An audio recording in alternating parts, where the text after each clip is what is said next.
Students, welcome to the e-learning platform of BSIT's Mechanical Engineering Department. Viren Birdi and we are studying manufacturing processes. We are learning unit number 2, shaping and slotting machines, that has 12 marks in our syllabus. In this video, we have seen the classification of shaper machine and also the working principle of the same. In this video, we are going to study the quick return mechanism. So at the end of this video, you will be able to explain with needs gauge the quick return mechanism. So let's get started. We know that this is a shaper machine in which on top we have the RAM.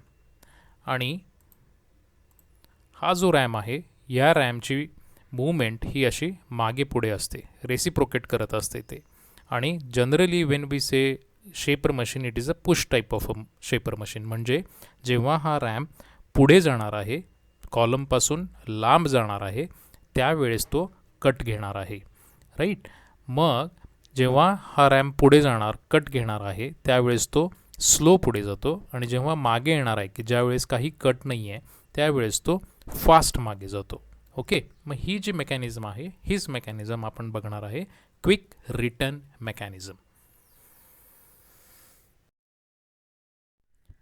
So in a shaper machine, the rotary motion of an electric motor is converted into reciprocating motion of the ram. जी आपल्या मोटरची rotary motion आहे ती आपण शेपरमध्ये त्या रॅमच्या reciprocating मोशनमध्ये convert करत असतो.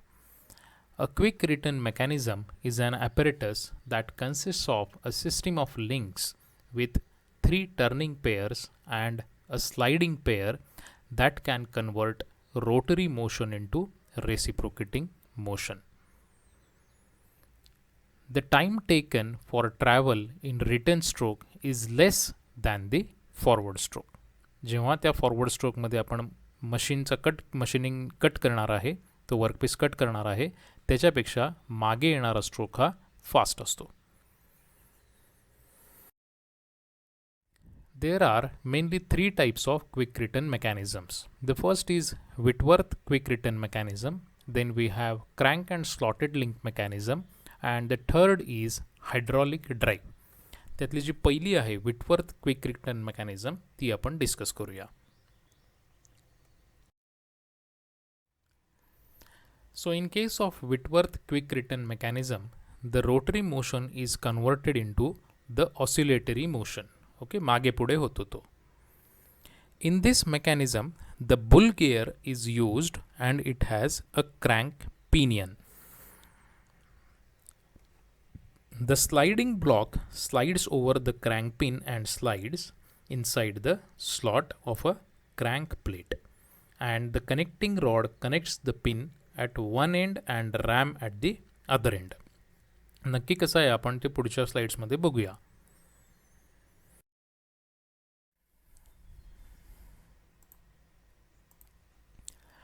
सो हे जे मोठं आहे ते बुल गियर आहे. ओके, हा बुल गियर आहे and this is the motor pinion.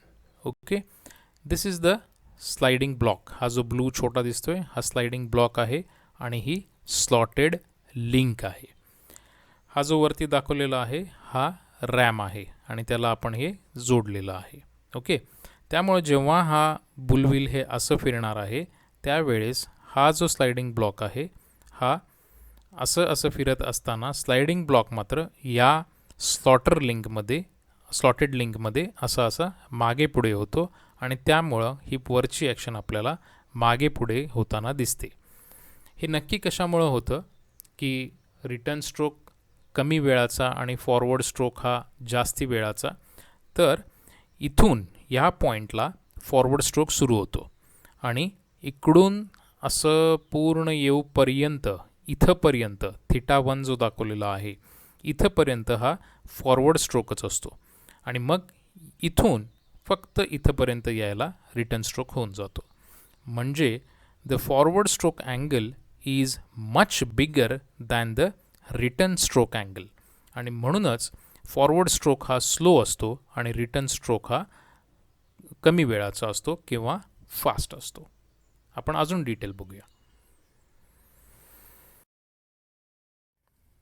The electric motor shaft drives the pinion and rotates the gear. Electric मोटरपासून जो शाफ्ट येतो तो पिनियनला जोडलेला असतो आणि तो पिनियन त्या बुल गिअरला रोटेट करतो. Now the bull gear is also rotating along with the crank pin and the sliding block slides on the slot provided on the crank plate. मगाशी दाखवलं त्याप्रमाणे. So this process makes the ram move left and right by the connecting rod. Hello दोस्तों, तो आज का हमारा topic है quick return mechanism. देखिए, जो हमारे पास शेपर मशीन होती है आपने देखी होगी, तो उसमें आप हमेशा देखना कि जाते हुए आगे जब जाता है फॉरवर्ड में, तो वो क्या होता है, उसका कटिंग स्ट्रोक, और जब वो वापस आता है रिटर्न स्ट्रोक जो होता है वो आइडल होता है, वो खाली होता है, उसमें कोई कटिंग नहीं करनी होती, सिर्फ वापस आना होता है. अब उन्होंने क्या लगाया कि अगर जाते हुए कटिंग में टाइम लग रहा है तो वापस आते हुए टाइम ना लगे. इस तरह से ये मैकेनिज्म है कि क्विक रिटर्न हो, जल्दी से वापस आ जाए. उन्होंने इन्वर्जन बनाई किसकी, सिंगल स्लाइडर की. अब सिंगल स्लाइडर मैकेनिज्म जो है उसका इन्वर्जन किस तरह से बनाया कि मेरे पास यहां पे एक स्लॉटेड लीवर है और इसके अंदर एक स्लाइडर है और ये है क्रैंक. समझ रहे, ये है क्रैंक. ये मूव कर सकती है 360 डिग्री, पूरा 360 डिग्री मूव कर सकती है. ये मूव कर सकती है, तो ये जब मूव करेगी तो इसको स्लाइडर को भी खींच के लेके जाएगी, अगर पुश करेगी तो इधर को पुश करेगी. तो यहाँ पे ये मॉडल है हमारे पास जो क्विक रिटर्न मैकेनिज्म को इजी वे से समझा सकता है. तो इसका हम मैकेनिज्म समझेंगे कि फॉरवर्ड स्ट्रोक किस तरह से और रिटर्न स्ट्रोक किस तरह से होता है, और फॉरवर्ड स्ट्रोक में ज़्यादा टाइम और रिटर्न स्ट्रोक में कम टाइम क्यों लगता है. तो देखिए, ये आगे की ओर फॉरवर्ड मूव कर रहा है और रिवर्स देखना कितना फास्ट. ये देखो, फॉरवर्ड रिवर्स, तो कितना जल्दी आ रहा है. देखो ये रिवर्स, तो ये एक्चुअली यहाँ से लेके और ये पूरा एंगल, ये देखिए 240 डिग्री का एंगल बनता है. ये इतना जो एंगल है ये कवर करता है फॉरवर्ड स्ट्रोक में. ठीक है, ये देखो यहाँ से लेके यहाँ तक, तो ये 240 डिग्री जो मूव किया है वो किया है फॉरवर्ड स्ट्रोक में. ठीक है, और बाकी जो रह गया 360 में से वो कितना माइनस करेंगे, तो ठीक है, तो 120 डिग्री, तो 120 डिग्री जो रह गया वो रिटर्न स्ट्रोक में. तो 240 ये और ये 120, तो ये मूव कर रहा है. तो ये मैक्सिमम आगे कितना आ सकता है. देखिए, इसका अगर टेंजेंट ले ले, इस पॉइंट से इस सर्कल का टेंजेंट ले ले, तो इसका टेंजेंट बन रहा है यहां पे कि ये यहां तक आ सकता है. तो हम देख लेते हैं कि ये कहां तक जा सकता है. तो ये मैक्सिमम रीच इसकी यहां तक है, आगे तक आ सकता है. और पीछे किस तरफ जा सकता है, इसका भी टेंजेंट ले लें.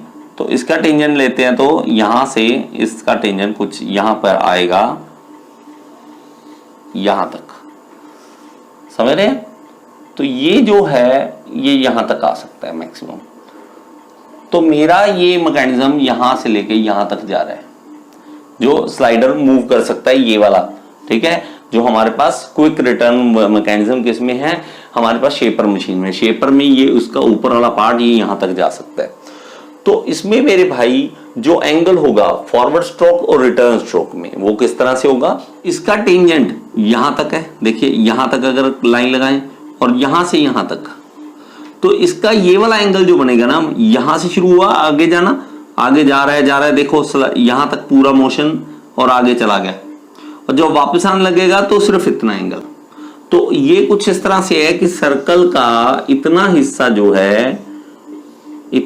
जो है वो फॉरवर्ड स्ट्रोक में यूज हो रहा है. ये फॉरवर्ड में यूज हो रहा है इतना एंगल, और सिर्फ इतना ही एंगल है जो कि रिटर्न स्ट्रोक में यूज हो रहा है. तो मेरे पास फॉरवर्ड वाले में एंगल ज्यादा है, ठीक है, और रिटर्न वाले में कम है. इसी कारण क्या होता है कि मेरे पास फॉरवर्ड में टाइम ज्यादा लगता है और रिटर्न में जल्दी वापस आ जाता है, तो इसको हम मैकेनिज्म को बोलते हैं क्विक रिटर्न मैकेनिज्म। आपको ये चीज समझ आई या नहीं आई, मुझे कमेंट जरूर बताएं। Thank you so much.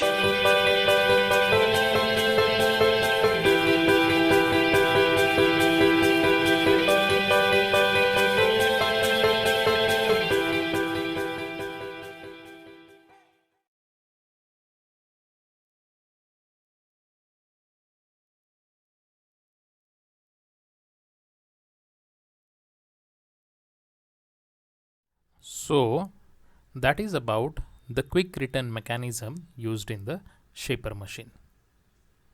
This is an important mechanism that is very much asked in the examinations. In the next video, we will see the different operations that we can do on a shaper machine or a shaping machine. Thank you for watching.